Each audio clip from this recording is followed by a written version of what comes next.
Maswerteng gabi po mga ka-STL natin sa Pangasinan. Narito na po ang mga numerong nanalo sa STL Pangasinan ngayong gabing ito. August 27, 2026, 8:45 PM. Kaya kunin nyo na po ang inyong mga ticket. Narito na po ang resulta para po sa STL Pangasinan. Third draw result, August 27, 2026.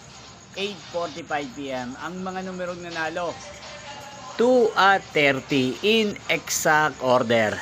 Sa lahat po ng nakataya ng mga numero niyan kanina, congrats po sa inyo. Araw-araw nyo pong napapanood ang resulta ng STL Pangasinan sa channel na to tuwing 12 PM, 5 PM at 8:45 PM. Sa mga gusto pong magpa-shoutout, mag-comment lang po kayo. Nyo pong napanood ang resulta ng STL Pangasinan sa channel na to, Roderick Hernandez TV. Maraming salamat po sa panonood nyo po dito sa aking channel. Magkita-kita pong muli tayo bukas ng 12 PM para sa first draw result ng STL Pangasinan. Thank you for watching and good night po sa ating lahat.